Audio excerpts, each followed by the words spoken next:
తాకట్టులో ఉన్న బంగారాన్ని విడిపించి ఆ రోజున్న మార్కెట్ ధర కట్టి మిగిలిన డబ్బును మీకు అందిస్తుంది కొమ్మూరి గోల్డ్.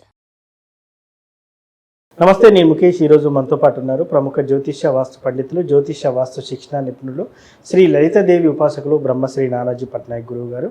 అదేవిధంగా జూన్ నెలలో 12 రాసుల వారికి ఎలా ఉండబోతుంది, 12 రాసుల వారికి మంచింత చెడంత, ఒకవేళ చెడున్న వారు ఎటువంటి రెమెడీలు చేసుకోవాలని గురువు గారిని అయితే అడిగి తెలుసుకుందాం. గురువు గారు నమస్కారం. శ్రీమాత్రే. జూన్ నెలలో మేషరాశి వారికి ఎలా ఉండబోతుంది అంటారు? మేషం వారికి కనుక చూసుకుంటే జూన్ 21వ తేదీ వరకు మేషంలో కుజుడు ఉంటాడండి. సో జూన్ 21వ తేదీ వరకు వీళ్ళు ఏంటంటే కొంచెం అంటే కోప స్వభావం కానివ్వండి, ఉద్రిక్తత, కొంచెం ధైర్య సాహసాలు పెరగడం ఇవన్నీ ఇస్తాడు కుజుడు ఉన్నప్పుడు. కాకపోతే ఏంటంటే ఈ బీపీ ఎక్కువగా ఉండేవారు కొంచెం ఎండలోకి వెళ్ళే విషయంలో, ఎందుకంటే మీరు గమనిస్తే ఎప్పుడు కూడా మనకి ఈ కుజ ప్రభావం వల్ల మే ఎండింగ్ కల్లా ఎండలు అయిపోతాయి, కానీ ఈసారి అలా ఉండదు. జూన్లో కూడా ఎండలు బాగా ఉంటాయి, వర్షాలు బాగా ఉంటాయి. అబ్బో, దేశకాల ఎండకం వర్ష ఉంటాయి. రాత్రిపూట ఉక్కపోతే ఏమైనా ఉంటుందా? చల్లగా ఉంటుంది. ఇంకోటి ఏంటంటే మనకి జూన్ 2 నుంచి గురువు 4లోకి మారుతున్నాడు. ఓకే. ఈ 4లోకి వెళ్తున్న గురువు దగ్గరికి శుక్రుడు కూడా వస్తున్నందుకు వీళ్ళకి ఎప్పటి నుంచో బ్యాక్లాగ్స్ క్లియర్ అవ్వడానికి, ప్రాపర్టీస్ కొనుగోలు చేయడానికి, కొంచెం వీళ్ళ మీద పడిన నింద తొలగడానికి కొంత ఆస్కారం ఉంటుంది గురు శుక్రులు కలుస్తున్నందుకు. అక్కడ కొత్త బిజినెస్ ఐడియాలు, కొత్త అగ్రిమెంట్స్ అవ్వడము, అండ్ అదేవిధంగా వీళ్ళకి ఏదైనా వివాహ నిర్ణయాలు ఉంటే కనుక వీళ్ళకి ఏదైనా అంటే జూన్ నుంచి మాత్రం గురువు పక్కకు పోతున్నాడు కాబట్టి ఇక్కడ ఉద్యోగ సంబంధించిన వాటికి బాగా అనుకూలిస్తాడు. ఉద్యోగానికి, అదేవిధంగా కొత్త కోర్సెస్ చేయడానికి వీటికి మంచి అనుకూలమైనటువంటి వాతావరణాన్ని ఇస్తాడు అక్కడ. అయితే ఈ మేషం వారికి ఏలినాటి శని నడుస్తుంది ప్రస్తుతం.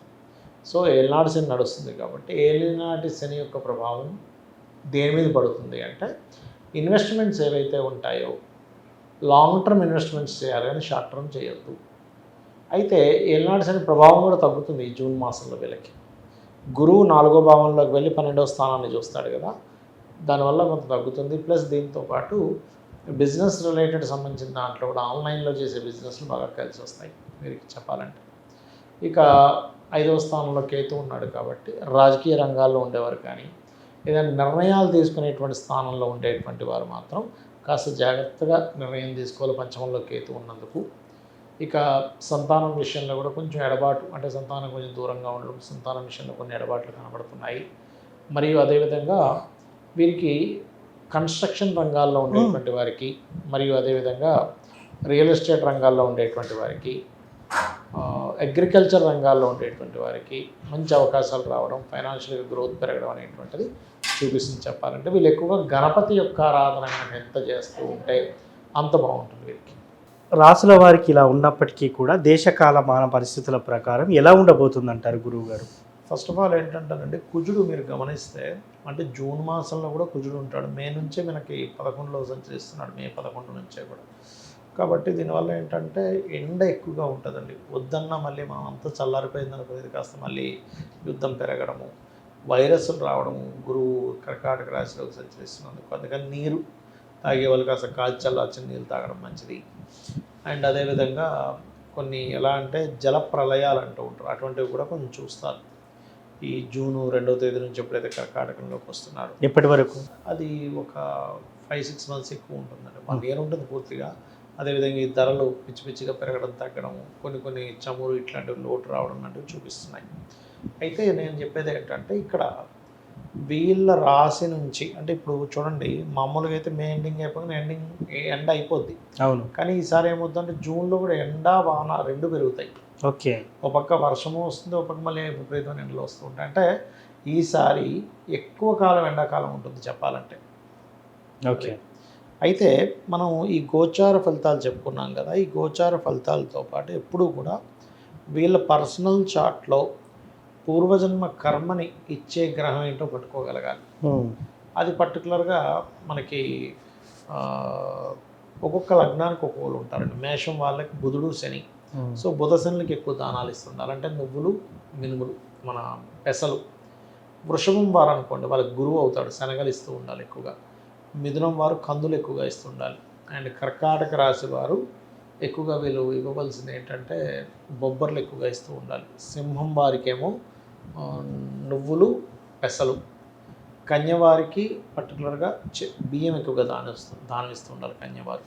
తుల తులారాశి వారు కనుక చూసుకుంటే, అంటే తులారాశి వారికి ఏంటంటే సింహంలో కేతు ఉన్నాడు కదా, అందుకని వీళ్ళు ఎక్కువగా ఉలవలు, గోధుమలు, శనగలు ఇస్తే మంచిది. ఎందుకంటే లాభస్థానాన్ని ఆపుతుంది తులారాశి వారికి సింహంలో ఉండే కేతువు వల్ల. ఇంకోటి వృశ్చికం వారికి కనుక చూసుకుంటే పర్టికులర్గా ఇక్కడ వీళ్ళు పెసలు ఇవ్వడం చాలా మంచిది, మంచి ఫలితాలు వస్తుంటాయి. అండ్ ధనస్సు వారు పూర్వజన్మ కర్మను తగ్గించుకోవాలి అని అనుకుంటే కనుక బొబ్బర్లు ఎక్కువగా దానం ఇవ్వాలి, అలసందలు అంటారు వాటిని. మకరం వారు కందులను ఇవ్వాలి, మరియు కుంభం వారు కాస్త బియ్యము దానంగా ఇస్తే మంచిది, బియ్యము శనగలు కూడా దానం ఇస్తే మంచిది. మీనం వారికి ఎలాగో ఇప్పుడు ఏలినాటి జన్మరాశిలో ఉన్నది కాబట్టి కాస్త వీళ్ళు గోధుమలు, ఉలవలు, నువ్వులు దానం ఇస్తే చాలా మంచిది వీరికి. అంటే ఈ పూర్వజన్మ కర్మ అనేటువంటి తగ్గుతుంది. దాంతోపాటు ఎవరెవరికి ఏ లగ్నం వారికి ఎవరు పంచమాధిపతి అవుతారో ఆ దేవత సంబంధించినటువంటి చాంటింగ్ చేసుకోవడం మంచిది. అయితే ఇక్కడ ఏంటంటే వాళ్ళకు ఉండే సమస్యని బట్టి లలిత సహస్రనామాల్లో ఉండే ఒక్కొక్క నామాన్ని చాంటింగ్ చేసుకుంటే కూడా మంచిది చెప్పాలంటే. అంటే ఒక్కొక్కరికి ఒక్కొక్క సమస్య ఉంటుంది కదండి. ఇప్పుడు కొంతమందికి ఉద్యోగం ఉండదు, అలాంటి వారు కాస్త ఓం మాణిక్యం ఒకటాకార జానద్వై విరాజితాయన వివాహం అవ్వట్లేదు, అలాంటప్పుడు ఓం కామేశబద్ధ మాంగళ్య సూత్ర శోభిత కందర, లేదంటే వివాహం అయిందండి కానీ మేము ఇద్దరి మధ్య సఖ్యత లేదు, ఓం శివకామేశ్వరాంగస్థ శివ స్వాధీన వల్లభాయన, ఇలా చేసుకున్నట్లయితే వీరికి అన్ని విధాలా కూడా బాగుంటుంది. సో మొత్తానికి 12 రాసుల వారికి ఎలా ఉండబోతుంది జూన్ నెలలో అని చక్కగా తెలియజేశారు గురువుగారు. అదేవిధంగా బాగలేని వారు ఏ రెమెడీ చేసుకోవాలి, ఏ మంత్రం చదవాలి, లలిత సహస్రనామం ఏ దానం ఇవ్వాలని చాలా చక్కగా తెలియజేశారు. ధన్యవాదాలు. శ్రీమాత్రే నమః.